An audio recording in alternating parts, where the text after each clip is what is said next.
आयुष के पापा के लिए लाई थी ये, सिकुड़कर आयुष के नाक का हो गया है। हमारी खूबसूरत साड़ी का तो रंग ही उड़ा दिया। इसीलिए अपनाए सही डिटर्जेंट 2 डाला का एडवांस फॉर्मूला, जो दे कपड़ों को नई चमक और साथ ही सिकुड़ने से बचाए, चले ज्यादा और पैसे बचाए। इसीलिए अब से जो धोए। ये जब आपने पढ़ना शुरू किया तो किसी ने रोका नहीं? ज्ञान तो किसी के बाप का है नहीं। किसी ने कहा कि तू काफिर होने की राह पे लगता है? कहने वाले कहते रहे बाबूजी। इनको देखते हैं तो क्या आता है ये तस्वीर खास मौके की जी के सुपुत्र हैं जी। अब अपनी अपनी दुकान चला रहे हैं, किसी का माल कम है, किसी में ज्यादा है। कितनों के इस जमाने में किरदार बिक गए, जब साहिबाने जुब्बा और दस्तार बिक गए। पंडित और मुल्ला जब बिक रहे हैं, माल खर्च करो, खरीदो, जिस पार्टी में चाहे बुला लो उनको। बहुत धन्यवाद, ये आपका प्रेम और स्नेह है। ये है गंगा जमुनी, ये है ऐतिहासिक तस्वीर। सिया राम में सब जग जानी, करम प्रणाम जो, इससे बड़ा चीज हो नहीं सकती। सिया राम में मैं, आप भी सिया राम, ये भी सिया राम, यानी कोई भेद ही नहीं है। मौलाना वहीदुल्लाह अंसारी, स्वागत कीजिए तालियों के साथ इनका। मौलाना वहीदुल्लाह अंसारी वैसे भी किसी परिचय के मोहताज नहीं हैं, और अब तो आपको ये समझ में आ ही गया होगा कि धर्म संकट होता होगा उन लोगों के लिए जो धर्म में असल में संकट की तलाश में हमेशा रहते हैं। लेकिन जिन लोगों ने धर्म को पढ़ा है, जाना है, उसमें अंदर तक डुबकी लगाई है, उसको समझने का प्रयास किया है, वो संकट का समाधान भी निकाल कर ले आते हैं। ऐसे ही हैं मौलवी वहीदुल्लाह अंसारी चतुर्वेदी।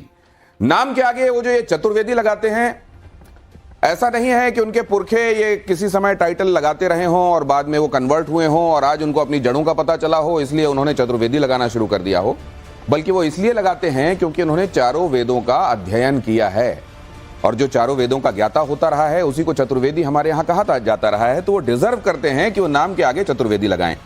न सिर्फ देश में उनको सेलिब्रेट किया जाता है एक ऐसे व्यक्ति के तौर पर जो सहिष्णुता का चेहरा है, एक ऐसे व्यक्ति के तौर पर जो असल में इस्लाम का अनुयायी है, लेकिन साथ में उतनी ही पैठ रखता है वो सनातन की पद्धतियों में, उसको जानने में। और मक्का में भी उनका सम्मान इसलिए किया गया क्योंकि वहां जाकर उन्होंने वेद पाठ किया।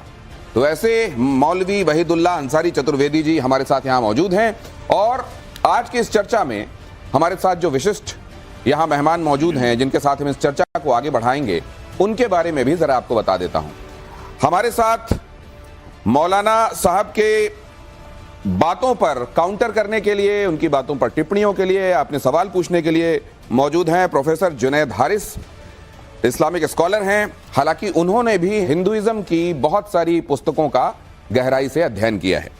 हमारे साथ अंबर जैदी हैं, सोशल एक्टिविस्ट हैं, दो टूक तरीके से, मुखर तरीके से सच को सच और झूठ को झूठ कहने के लिए जानी जाती हैं। हालांकि उनका यह तरीका सबको रास नहीं आता। हमारे साथ हाजी नाजिम खान हैं जो कि पॉलिटिकल एनालिस्ट हैं। हाजी नाजिम साहब, बहुत स्वागत है आपका। और हमारे साथ हैं आचार्य विक्रमादित्य, धर्मगुरु हैं। और हमारे साथ यहाँ यह जनता जनार्दन वो जो आप देख सकते हैं वेशभूषा से आपको पता चलता है कि सनातन के ये खुद भी विद्यार्थी हैं। इसलिए जब वो चतुर्वेदी जी से, वहीदुल्लाह साहब से बातचीत करते हैं तो क्या क्या उनके दिमाग में आता है वो भी हम बहुत बारीकी से देखेंगे। लेकिन सबसे पहले सर, ये कैसे आपके दिमाग में आया और कब आपके दिमाग में आया कि जिस मजहब में आप पैदा हुए हैं उसके अलावा उस देश के मजहब को आपको और गहराई से जानना चाहिए, जो उसकी मूल, उसकी संस्कृति, उसकी परंपरा कहलाती है?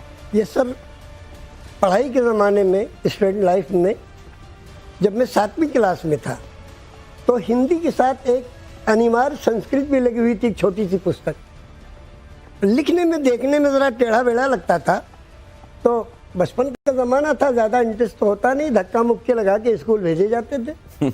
अब तो लोग बहुत ज़्यादा तरक्की हो गई, तो अनिवार्य संस्कृत की एक छोटी सी बुक थी। और हमारे जो गुरु थे उस जमाने में जी, उनका बिल्कुल वेशभूषा माननीय अटल बिहारी जी के बिल्कुल तरीके से था।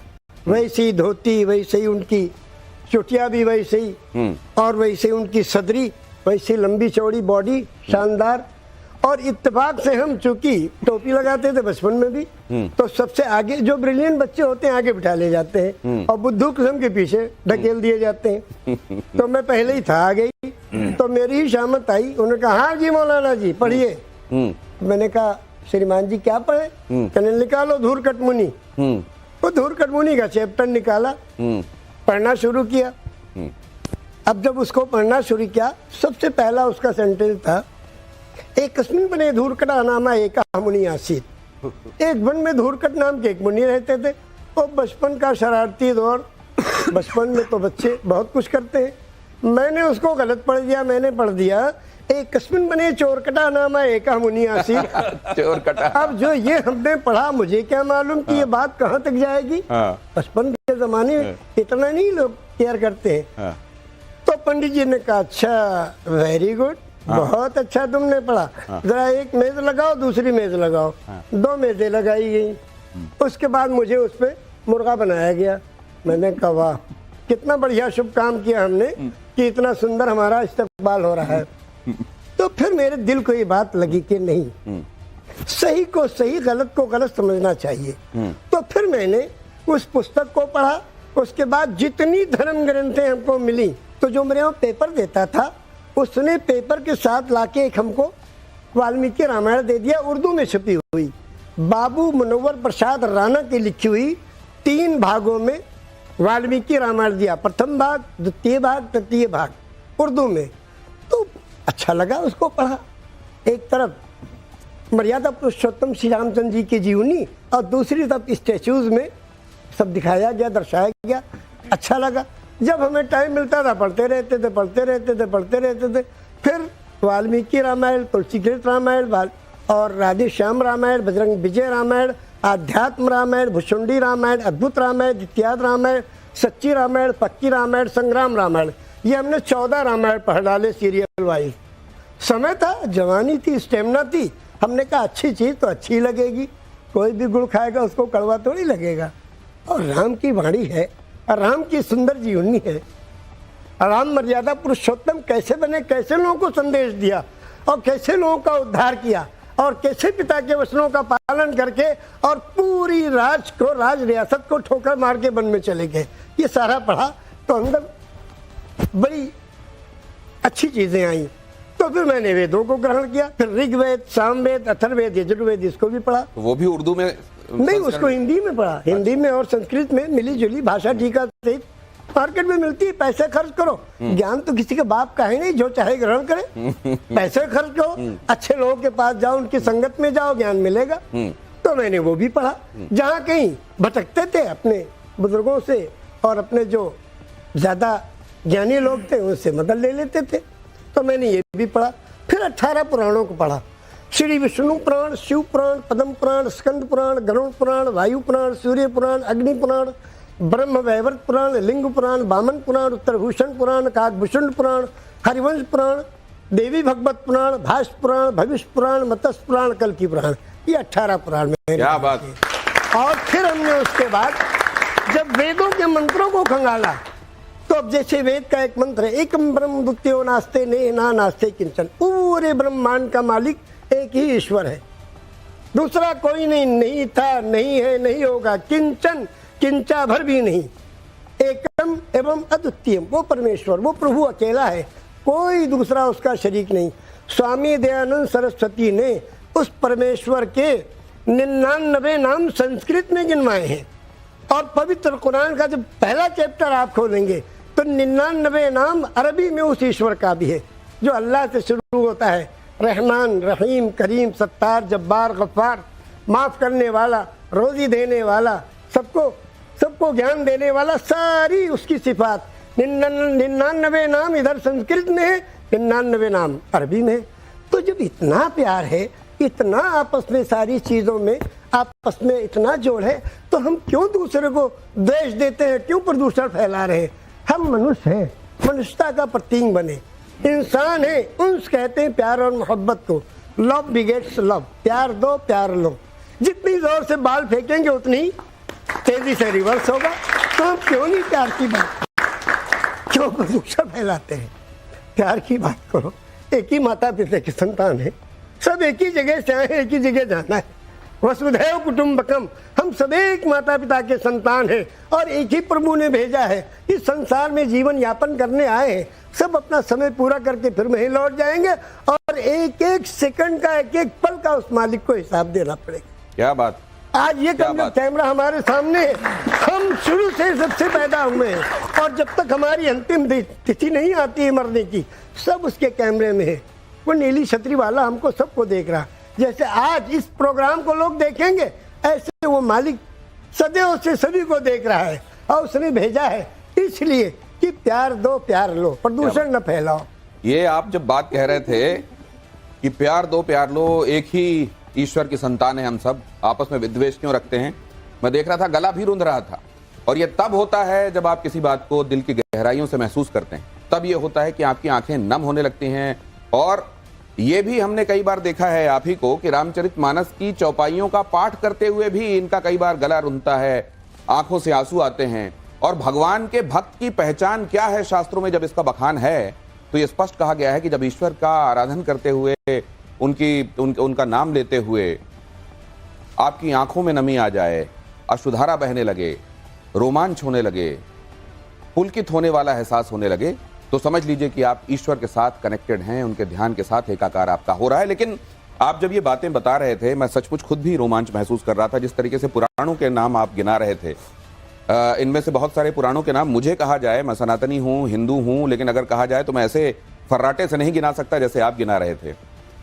ये जब आपने पढ़ना शुरू किया, आपने उर्दू में पहले आपने बताया कि श्रीमद रामायण का पाठ आपने किया, वाल्मीकि रामायण, और आपने उसके बाद बाकी के ग्रंथ पढ़ने भी शुरू कर दिए, तो आपके घर वालों को ये पता चला होगा। सब लोग जानते थे, तो किसी ने रोका नहीं कि क्या कर रहे हो? ज्ञान किसी के बाप का है, कौन रोकेगा हमें? नहीं तो कहीं ऐसा तो नहीं हुआ कि किसी ने कहा हो कि तो काफिर होने की राह पे लगता है? कहने वाले कहते रहे बाबूजी, कहने वालों की बाबूजी आप जबान नहीं रोक पाएंगे, लेकिन कहने वाले कहते रहे, अपना काम करते रहे। लेकिन सर यहाँ तो सिर्फ कहने तक बातें नहीं रहती, यहाँ तो क्या क्या जुदा कर देने की बातें होने लगती हैं। अब क्या कहा जाए, ये विडंबना है। हम नहीं समझते कि हमारा खून का ग्रुप मिल रहा है। हम जा रहे हैं कहीं सफर में, मंत्री जी भी जा रहे हैं, एक्सीडेंट हो गया, मंत्री जी को फौरन खून की जरूरत है। अब उसमें जो भी आदमी जिसका ग्रुप मिल जाएगा चढ़ा दिया जाएगा। वहाँ ना कोई अपर कास्ट होगा ना शेड्यूल कास्ट होगा। उस वक्त नहीं समझ में आता है कि हम ये क्या कर रहे हैं, कौन सा बीज हमने बोया है। इसलिए हम इंसान हैं, मानव हैं, मानवता का प्रतीक बने, सुंदर बातें कहें। तुम भी पियो हम भी पिए गंगा का पानी, प्यार के कटोरे में गंगा का पानी। तुम भी पियो हम भी पिए, रब की मेहरबानी, प्यार के कटोरे में गंगा का पानी। गंगा जी के जल का आप जिक्र कर रहे हैं कि तुम भी पियो और मैं भी पीऊं, मोहब्बत के कटोरे में डालकर हम दोनों। लेकिन ये जो खुदाई हो रही है, हाँ, और मंदिर पता चल रहे हैं नीचे जी, इससे क्या क्या पता चलता है, क्या दिखता है? हम कभी इसमें गए नहीं, इसकी डीपली में, और न हमने कभी इसमें इंटरेस्ट रखा। तो वो कहाँ मंदिर बन रहा, कहाँ मस्जिद बन रही, कहाँ क्या कर रहे हैं, तो वो हम ये कहते हैं ईश्वर का नाम लेना कहीं भी ले लो। अच्छा ठीक ठीक, कोई ये भी इसमें वो नहीं ठीक है। लेकिन अगर वो लोग जो कहते हैं कि हमारी आस्था का ये केंद्र रहा और इसको तोड़ा गया, हमारी आत्मा को आहत किया गया और इसके ऊपर मस्जिद तामीर कर दी गई, वो जिन लोगों ने किया उनके किए हुए को आप कैसा मानते हैं? नहीं, जहाँ जहाँ किया गया वो गलत किया गया। गलत किसी चीज को तोड़ के कोई दूसरी चीज उस पर बनाना जिससे किसी को तकलीफ हो, दिक्कत हो, ये गलत है। तो अगर इस बात किसी भी लाइन अगर इस बात की कहीं पड़ताल होती है जी, पड़ताल होने की कोशिशें शुरू होती है, हाँ, और पड़ताल होती है, तो नाजायज तो नहीं है? नहीं, बिल्कुल नहीं नाजायज। ये नाजायज। इतनी बातें होने के बाद आइए अब इस डिबेट को ओपन करता हूं और शुरुआती टिप्पणियों पर अब अपने विशिष्ट मेहमानों का रिमार्क ले लेता हूं। हारिस साहब, आप भी अध्ययन करते हैं, आपने बहुत सारे हिंदू दर्शन का भी आपने अध्ययन किया है, बहुत सारी सनातन से जुड़ी हुई पुस्तकें भी आपने पढ़ी हैं। आपकी सोच वही है जो चतुर्वेदी जी की है या आपकी सोच उनसे अलग? आपका इख्तलाफ है इनकी बातों से? देखिए, हर व्यक्ति एक दूसरे से मुख्तलिफ होता है, अलग होता है, लेकिन जहाँ तक विचारधारा की और अप्रोच की बात है, मैं इनसे इख्तलाफ नहीं करता हूँ, नंबर एक। नंबर दो, मैं आपको लोगों को एक चीज़ ज़रूर बताना पसंद करूँगा कि वैदिक लिटरेचर में, चाहे वो संहिता हो, ब्रह्मिना हो, आरण्यक हो, उपनिषद हो, ये तो एक पीरियड वाइज ये चीज़ें आ रही हैं। आपको मालूम होना चाहिए कि दुनिया के अंदर पहली बार मुसलमानों ने इसको ट्रांसलेट किया था पर्शियन में, और किसने किया था? दारा शिकोह ने किया था। और उसके बाद पूरी दुनिया जान सकी है और उपनिषद दारा को। शिकोह की गर्दन किसने काटी थी? अच्छा, इसका भी मुझे ही जवाब देना है। नहीं, आप जवाब दीजिए ना, आप बताइए। अगर एक अब किसी बिम्बिसार की इस्लामिक गर्दन व्यक्ति ने किसने जिसका काटी? हिमायत करने बैठ जाते हैं, दारा शिकोह ने इतना सुंदर कार्य किया और दारा शिकोह को इसी कारण से, इसी कार्य के लिए औरंगजेब ने उसकी गर्दन या काट तो दी। मुझे बोलने दें यार। नहीं, ये सबसे बड़ा प्रश्न है। अब ये 1.5-2 मिनट ही अपनी बात पूरी करें, फिर आपके पास आता हूं। ये भी वैसे महत्वपूर्ण इसलिए नहीं, है महत्वपूर्ण कि क्या ठीक काम करने वाले मुट्ठी भर रहे? नहीं, ये असल में ये सवाल ये दिखाता है। लेकिन अपनी बात पूरी कीजिए। नहीं, मैं आपको एक चीज बता दूं, राज की लड़ाई, गद्दी की लड़ाई और पैसे की लड़ाई ने इंसान को अंधा बना दिया। कहने का मतलब सीधा औरंगजेब गलत था ना। दारा शिकोह मैं तो अच्छा कह रहा हूं कि किसी की गर्दन कोई काटे, किसी किसी भाई की कोई गर्दन काटे तो उसको कोई सही कह सकता है? इस्लाम तो ठीक नहीं कहता ना। तो जो लोग तथाकथित तौर पे डिबेट्स के ऊपर आके औरंगजेब के सपोर्ट में खड़े हो जाते हैं, वो कौन लोग हैं? भाई मुझे या तो कंप्लीट कर ले, मैं आपको बता दूं, इससे पहले क्या दुनिया में पहली बार औरंगजेब ने अपने भाई का गर्दन काटा था? आपको मालूम होना चाहिए। जिसने भी काटा गलत काटा ना, उसके सपोर्ट में ना खड़े हो, केवल इतनी सी बात। मैं तो कह रहा हूं कि गलत है। युद्ध होते हैं, युद्ध होते आए हैं, कौरव पांडवों का भी युद्ध हुआ। वो गलत ही मान रहे हैं, वो गलत मान रहे हैं। देर से मैं कह रहा हूं, मानने का प्रयास। मैं सिर्फ यही नहीं कह रहा हूं, ये भी गलत है कि सिख बच्चों का कत्ल किया औरंगजेब ने। मैं खुले लफ्जों में कहता हूं कि गलत है और अकॉर्डिंग टू इस्लाम गलत है। मैं तो ओपनली कहता हूं, कोई आदमी, एक ही आदमी कोई काम अच्छा करेगा तो उसको अच्छा भी कहा जाएगा, तो एक बात बुरा करेगा, करेगा वो बुरा औरंगजेब ने जो कहा मंदिर जाएगा। तोड़े वो भी गलत तोड़े ना।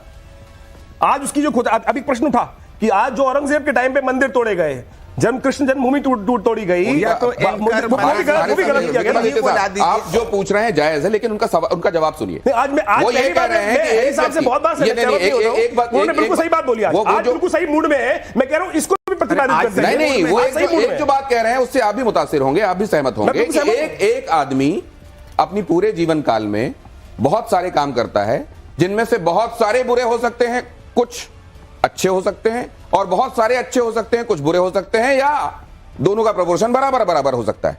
अब इस बात को आगे बढ़ाते हैं जी, अपनी बात और 30 सेकंड में जी। तो मैं ये कह रहा हूं कि उपनिषद का भी तर्जमा किया, और आपको मैं एक चीज बता दूं, चूंकि मेरे पास अब समय इन्होंने कम कर दिया। मैं जिस यूनिवर्सिटी में हूं 1920 में वो कायम हुई है, और आपको मालूम है उस यूनिवर्सिटी के अंदर, अभी तो आप इनकी बात कर रहे हैं, तमाम ग्रेजुएशन में जो स्कूल से बच्चे आते हैं कंपलसरी पेपर होता है, मदरसे से जो खास तौर से पढ़ करके आते हैं, इंडियन रिलीजन एंड कल्चर पढ़ना, हिंदुस्तानी तहजीब और उसका मजहब पढ़ना। एक महत्वपूर्ण बात प्लीज, आप सब लोग देखिए, फिर ये पुरुष प्रधान होने का आप लोगों पे आरोप लगेगा। अंबर जैदी, में लेकिन एक बात समझना चाहता हूं, बहुत स्पष्ट यहां पे व्याख्या हो गई कि किस तरह के लोगों को आप सज्जन होने की श्रेणी में रखेंगे, उनकी पहचान क्या होगी, किस तरह के लोगों को दुर्जन माना जाएगा, कैसे लोगों को शरीफ माना जाएगा, कैसे लोगों को बदमाश बेकार माना जाएगा। कोई भी आदमी अलप लोभ भल कहाई न को जो चौपाई है कि आप में लाख अच्छाइयां हों लेकिन आप में चंद बुराइयां हैं, तो आपकी वो बुराइयां आप पे हावी हो जाएंगी। तो ऐसे लोगों ने जब अपने जीवन में जिसका तनिक ख्याल नहीं रखा, वो लोग हीरो कैसे हो सकते हैं? और ये व्याख्या उनके समझ में क्यों नहीं आ रही है जो चतुर्वेदी जी कर रहे हैं? देखिए दिनेश जी, जो आपने परिभाषा बताई है वो आपके हिसाब से आपकी परिभाषा है, लेकिन जो मुस्लिम समाज में परिभाषा है सज्जन और दुर्जन होने की, वो एक अलग है।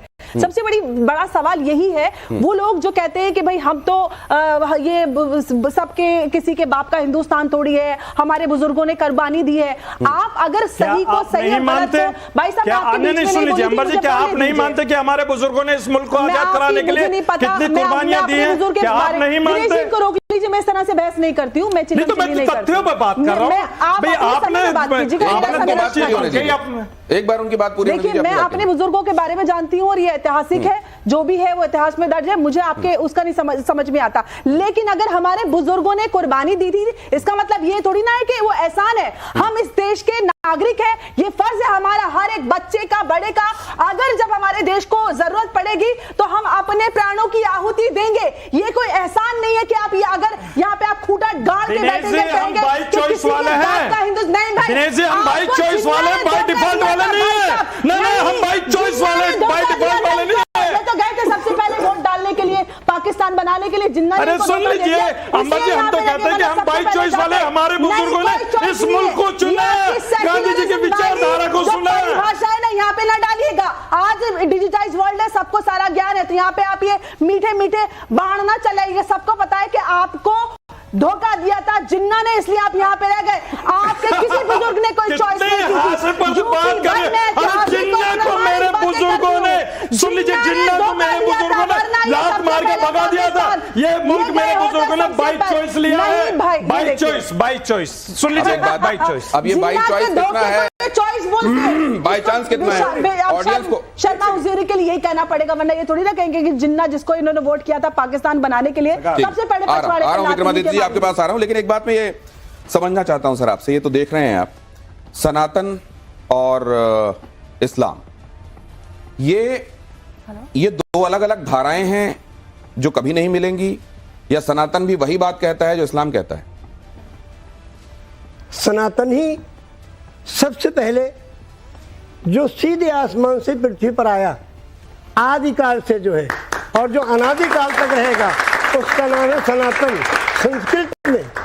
और उसी में एक कीजिए इसको, जो सनातन धर्म में आसमान से आया उसी को अरबी में इस्लाम कहते हैं, सलामती के साथ, इस्लाम प्यार और मोहब्बत के साथ, उसी का नाम अरबी में इस्लाम है।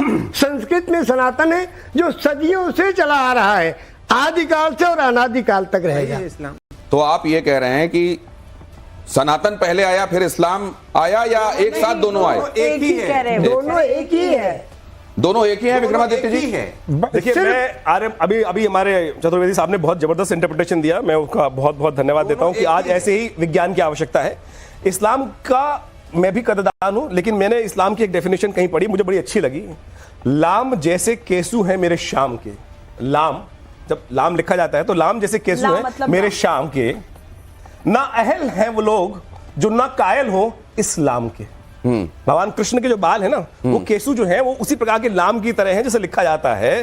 तो मेरा लाम लिखा जाता है, इस प्रकार से लिखा जाता है। तो मैं कहता हूं कि ये बहुत जरूरी है कि हम किसी धर्म का विरोध ना करें। लेकिन समस्या यह है, मैं चतुर्वेदी साहब से एक प्रश्न पूछूंगा। चतुर्वेदी साहब, यहाँ हैरिस साहब भी बैठे हुए हैं, प्रोफेसर साहब, सबने बहुत हिंदू धर्म को बहुत पढ़ा, इस्लाम तो पढ़ा ही पढ़ा आपने। मैं एक बात लिख के लाया, मैंने बहुत सोच समझ के लिखी। आपने सारे सनातन को पढ़ा, चतुर्वेद, वेद भी पढ़े, उपनिषद, पुराण, शायद मुझे उतने नाम याद नहीं होंगे, मैं इस घर में पैदा हुआ, सब कुछ हुआ, जैसे गौतम जी ने बोला। क्या आपको कहीं एक जगह लिखा हुआ दिखाई दिया किसी विधर्मी की, अधर्मी की गर्दन काट दो? सनातन के अंदर अधर्मी की गर्दन काटने को नहीं कहा गया, विधर्मी की गर्दन काटने को लिखा गया, विधर्मी की भी नहीं कहा गया। तो मुझे बताइए, तो इस्लाम के अंदर जो ये आयतें लिखी हैं, सूरा नंबर 998 जी, सूरा आयत नंबर 385, सूरा आयत नंबर 812, सूरा आयत नंबर 380, जिसके अंदर कहा गया कि गैर इस्लामी, गैर मुसलमान को दोस्त मत बनाओ, अल्लाह गैर मुसलमानों का शत्रु है। ये इंटरप्रिटेशन कहां से आई? आज आवश्यकता है कि आप इन लोगों को सिखाइए, नाजिम साहब को सिखाइए कि ये जो आज तथाकथित तौर पर, मैं कहता हूं इस्लाम ऐसा नहीं है, मतलब कुछ और रहा होगा, कि जो आज इंटरप्रिटेशन मिल रही है वो बड़ी खतरनाक है, भयावह है। मैं चाहूंगा कि आप बताइए कि सनातन में कहीं लिखा गर्दन काट दो? कभी कहीं नहीं लिखा है। मैं आपको एक एग्जांपल दे रहा हूं। मेरा एक प्रोग्राम हुआ 2012 में, कहने जी आप ये बताइए कि इस्लाम में गैर मुसलमान को, जो जिनको काफिर कहते हैं, उनको कहा गया कि इन्हें कत्ल कर दो। मैंने कहा कहीं नहीं कहा गया है। कहने की बहुत जगह कुरान में, हमने कहा कहीं नहीं दिखाई है हमें। वाजिबुल कत्ल ये कहा जाता है जी, वाजिबुल कत्ल जी। तो मैंने कहा पहले तो आप ये बताइए काफिर कहते किसको हैं? मैं आपकी इंटरप्रिटेशन समझ गया, इनसे पूछ लो किसको कहते हैं। समस्या आपकी बहुत बढ़िया है, लेकिन जो इंटरप्रिटेशन इनके दिमाग में घुसी हुई है, हमारे हाजी साहब की, उनकी भी बहुत जरूरी है। ये क्यों लड़ रहे हैं? ये दोनों लोग पुराने बैरी हैं। ये लोग तो कह रहे हैं, आप दर्द बोलोगे भी, इनको समझाने की आवश्यकता है। जी सुने तो, ये क्यों लड़ रहे हैं? ये पुराने बैरी हैं या यहाँ बुलाए गए हैं इसी काम के लिए कि कुछ लड़ना है और दिखाना है अपनी जवानी? ये हम इसके बारे में कुछ नहीं कहेंगे। ये नजरिया कहां से आया? इंटरप्रिटेशन क्यों होता है ये वाला जो विक्रमादित्य कह रहे हैं? अब ये तो हम बाद में इस पर थोड़ा सा सोचेंगे, तो उसके बाद कुछ कहेंगे, मगर अपनी बात हम पूरी कर ले। तो मैंने वहाँ ईश्वर जी से ये कहा कि सर, मामला ये नहीं है कि किसी काफिर को या जो नास्तिक हो, अपने पैदा करने वालों को न माने उसकी गर्दन काट लो, ये नहीं है। मामला ये है कि एक जगह आग लगी है और कई हजार गाँव जल जाएंगे, न जाने कितनी खेतियाँ नष्ट हो जाएंगी। आग लगी है, दमकल चला यहाँ से। अब कोई बेवकूफ़ आदमी दमकल के सामने हाथ यूं करके खड़ा हो जाए कि हम तो जाने नहीं देंगे, और दमकल अपना घंटा बजाते हुए जा रहा है उसमें। अब वो ड्राइवर को ये ऑर्डर है कि एक आदमी को बचाने के लिए इतना बड़ा नुकसान आप न रोकिए, आप इसको कुचलते हुए चले जाइए। तो जो लोग मानवता को आपस में लड़ाने में लगे हुए हैं, जो खून के प्यासे हैं लोगों के, ऐसे लोगों को दंड दिया जाए और ऐसे लोगों की गर्दन काटनी चाहिए। ऐसे लोगों को न काटना चाहिए कि जो एक दूसरे के लिए हमदर्द हैं, उनकी सेवा में लगे नजारे हैं। से बड़ा नजरिया होता है ये जो बात कही जाती है। अब देखिए, आप नजरिया देखिए, यहाँ ये नजरिया अगर हो और ये नजरिया अगर परवेसिव हो, ज्यादातर लोगों में हो, व्यापक हो, तो फिर समस्या ही क्या है। लेकिन क्या ये नजरिया व्यापक है? मैं इस पर आऊं उससे पहले जरा आपको यहां बुलाऊंगा। आइए धन्यवाद। यहां पर जरा खड़े होइए इस जगह पर, और इधर देखिए स्क्रीन में मैं क्या चला रहा हूं और उस पर अपनी टिप्पणी दीजिएगा। आप जरा ऐसे आइए, आपकी मदद करता हूं मैं। आपने जैसा कहा कि आप अक्सर डिबेट में और ये इन सब चीजों से दूर रहते हैं, लेकिन मैं तो बहुत स्वागत करूंगा कि आप अक्सर आया कीजिए और कम से कम लोगों का को नजरिया बनाने में मदद। ये तस्वीर जब आपके सामने आती है तो क्या आता है मस्तिष्क में? इनसे अभी हमारी मुलाकात नहीं हुई, बस खाली पर्दे ही में देखा है इनको। जब पर्दे देखते हैं कि बातें सुनते हैं जी, तो आपको इस्लाम के लोगों के मानने वालों के ये रहनुमा लगते हैं क्या आपको? देखिए, इस्लाम का रहनुमा तो सिर्फ जो है वो होगा जिसकी जिंदगी बिल्कुल तमाम द्वेष से, तमाम पापों से, तमाम ख्वाहिशात से बिल्कुल पाक हो, जो बिल्कुल सन्यास किस्म का आदमी हो, जिसको इस संसार में चंद दिन के लिए आया और चला जाएगा। अगर ऐसा आदमी है तब तो ठीक है, और जो लोभी लोग हैं उनसे कोई उम्मीद नहीं की जा सकती। अब ये किस कैटेगरी में आते हैं वो ये नहीं कह रहे हैं, लेकिन उन्होंने कहा कि वो किसको अच्छा मानते हैं और किसको बुरा। अगला चेहरा यहाँ रखिए, योगी आदित्यनाथ। हाँ, योगी आदित्यनाथ जी हमारे देश के सीएम हैं, जो कुछ कर रहे हैं अपने मन से सुंदर काम कर रहे हैं।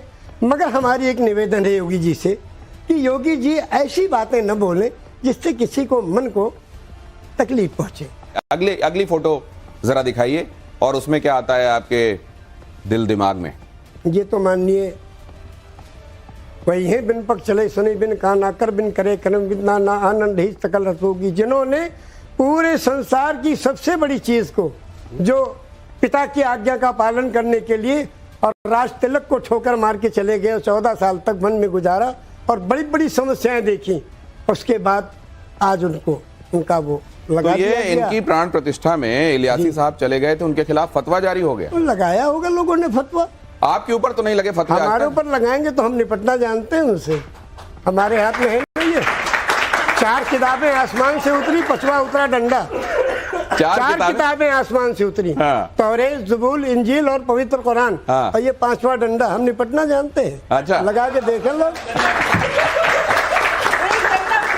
एक डंडा मुझे भी चाहिए वाला। 5वां उतरा डंडा, वो कह रहे हैं कि एक रेप्लिका मुझे भी दिला दीजिए। अगली तस्वीर, ये अगली तस्वीर। आपकी उम्र नहीं हुई डंडे वाली, अभी आपकी डंडे वाली उम्र नहीं हुई। ये देखिए जरा अगली तस्वीर, ये भी देखिए जी, समझे नहीं। इनको देखते हैं तो क्या आता है ये तस्वीर खास मौके की जी के सुपुत्र हैं जी। अब अपनी अपनी दुकान चला रहे हैं, किसी के माल कम है, किसी में ज्यादा है। अब कोई इधर भटक के आ जाता है, कोई उधर भटक के चला जाता है। चल रही है गाड़ी ऐसे ही।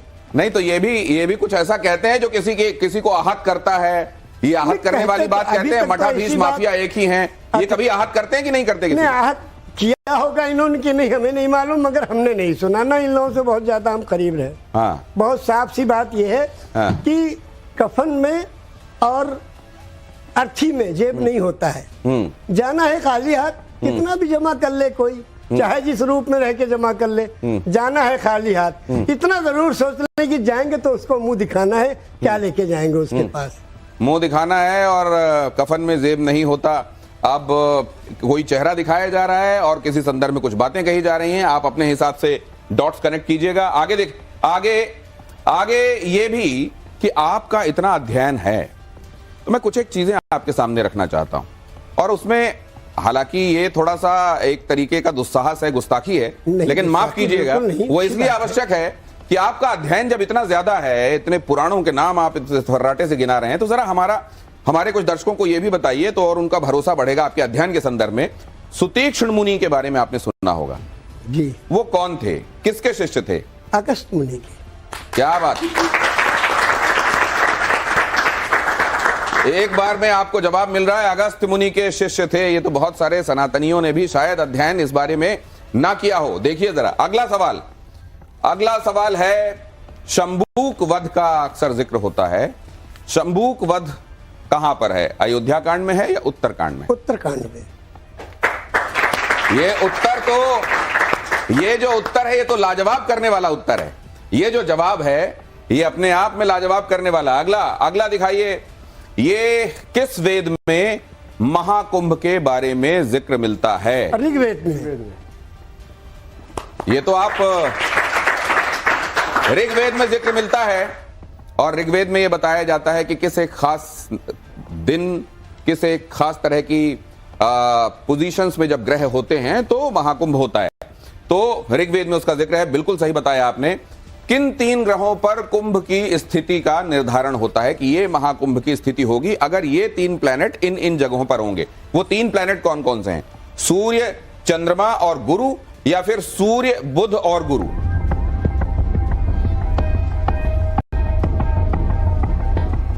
पूरे कंफर्म से तो नहीं कह सकते, मगर सूर्य के। कौन सा, ये वाला या वो वाला? ये जी। क्या बात है, सही बात। सूर्य, चंद्रमा और गुरु। सूर्य और चंद्रमा जब मकर में हो और गुरु जब मेष में होते हैं तो उसको महाकुंभ की स्थिति कहा जाता है। आगे दिखाइए, रामचंद्र जी और सीता जी ने पहली बार एक दूसरे को कहां देखा था? पुष्प वाटिका या राज दरबार? पुष्प वाटिका में।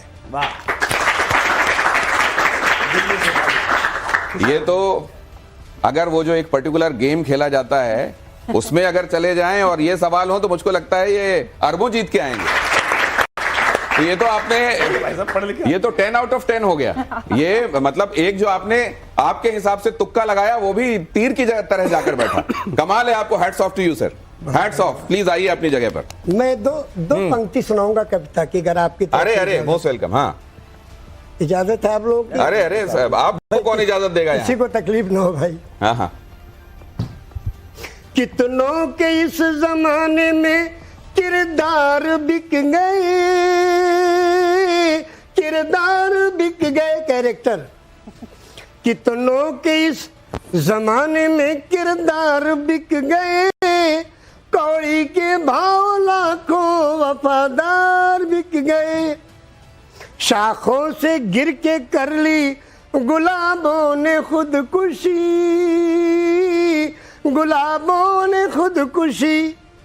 शाखों से गिर के कर ली गुलाबों ने खुदकुशी। कागज के फूल जब सरे बाजार बिक गए, आर्टिफिशियल फूल 50 रुपए का, गुलाब बेचारा 2 रुपए का, क्या करे जाके मार्केट में। और किसमें वहीद दम है करे हक बयानिया, सच्ची बात कोई कहने को तैयार नहीं है, मुंह देखी बातें चल रही हैं।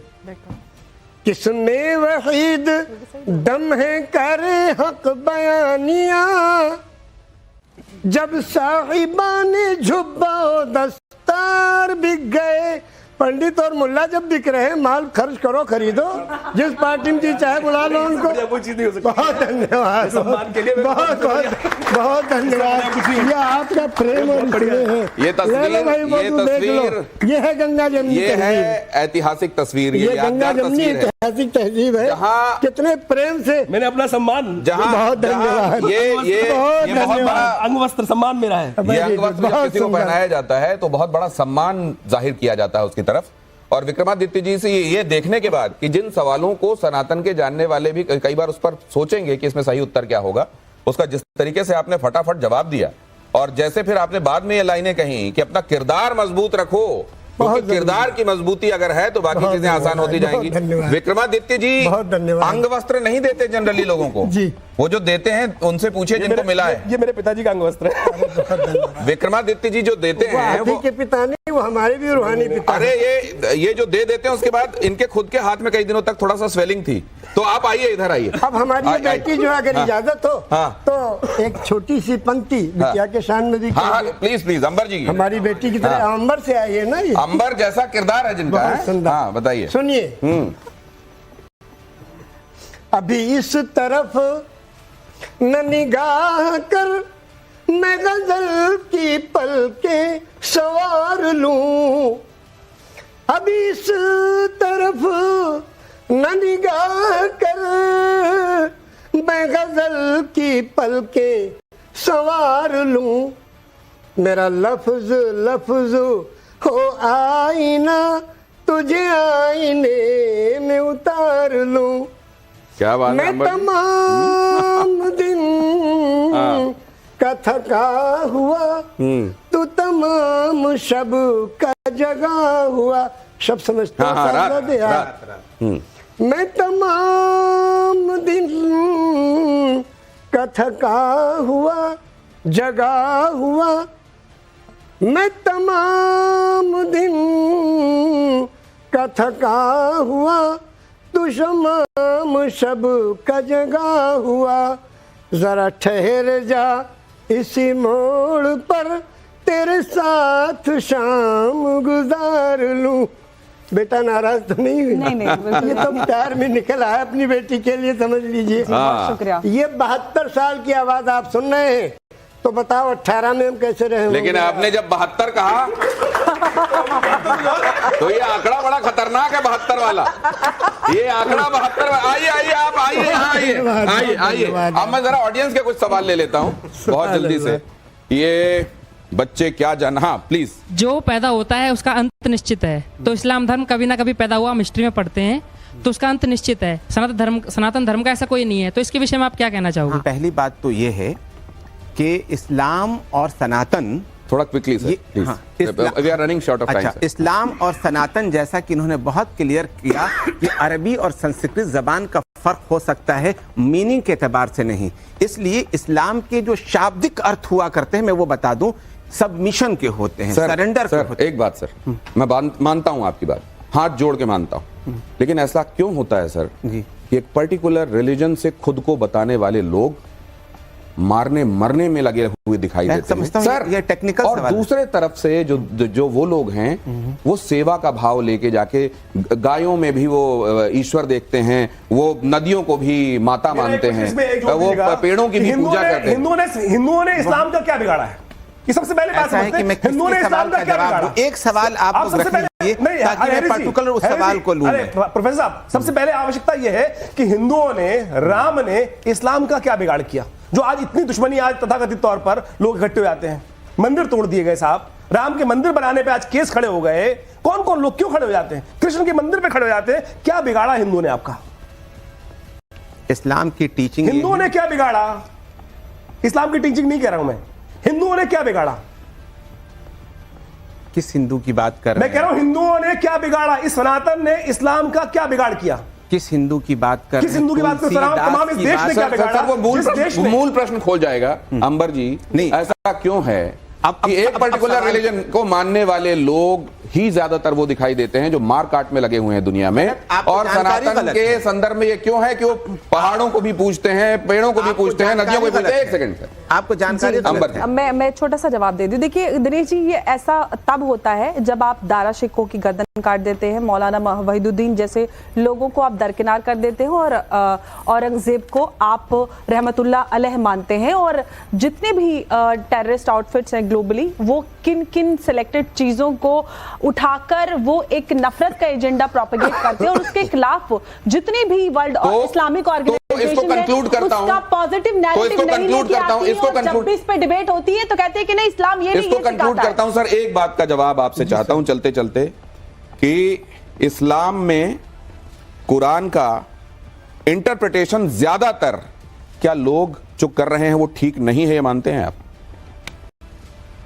असल में सर बात यह है कि पवित्र कुरान जो है वो अरबी ज़बान में है। हिंदुस्तान के तकरीबन 95% लोग हैं जो उस ज़बान को जानते नहीं, और जो पढ़े लिखे लोग हैं वो ग्रामर के एतबार से उसको जानना चाहते हैं, उनका अंदर का साफ नहीं, इसलिए क्लियर नहीं हो पा रहा है। तो उस पर अमल ही नहीं कर रहे हैं वो। आप चलते चलते ईश्वर की एक स्तुति आपके मुंह से बड़ी अच्छी लग रही है सर। एक स्तुति कोई और जिसके साथ हम इनको कंक्लूड करेंगे, उससे पहले मैं आप सभी का धन्यवाद करता हूं। बल्कि अगर आप साथ में साथ दे सकें। मंगल भवन मंगल, आइए मैं तो सबको यहाँ निमंत्रित करता हूँ। जो इस प्रार्थना में शामिल होना चाहते हैं आ जाए। आरिफ साहब आप भी आ जाए। आरिफ साहब आप भी आ जाए। अगर आपको लगता है ईश्वर एक है विवेक तो आपको भी आ जाना चाहिए इस प्रार्थना में साथ में। राम कृपा बिन तो आपको आ जाना चाहिए यहाँ प्रार्थना में। अगर ईश्वर सबका एक है तो आपको भी यहाँ प्रार्थना में आ जाना चाहिए। हाँ, दिनेश जी देखिए मैं पढ़ता हूँ ला इलाहा इल्लल्लाह मोहम्मद ला इलाहा इल्लल्लाह, कोई दिक्कत नहीं भाई। हाँ, सुन तो अभी समझाया, वही तो समझाया। मंगल भवन मंगल हारी का एक बार आप सब लोग पाठ कीजिए। आप लोग साथ में स्वर दीजिए और हम इसी में कंक्लूड करते हैं, क्योंकि इन बातों में तो पूर्ण विराम मेरे को लगता हुआ दिखाई नहीं देता। आइए अभी हमारे जो मान्यवर ने ला इलाहा इल्लल्लाह पढ़ा है मोहम्मद रसूलुल्लाह, उसको हम पढ़ रहे हैं संस्कृत में। अच्छा प्लीज। हाँ, ला इलाहा हरणे पापम इल्ला लंबा परम पदम जन्म बैकुंठ प्राप्त अभी जपे नाम मोहम्मदम। आप देख लीजिए ऋग्वेद के 42वें पृष्ठ पे लिखा हुआ है। ये प्रॉफिट मोहम्मद का जिक्र है। गजब। चलिए ऋग्वेद के 42वें पृष्ठ पे आप पढ़िए सर। मंगल भवन अमंगल हारी में सुदशरथ अजर बिहारी। बहुत धन्यवाद आप सबका।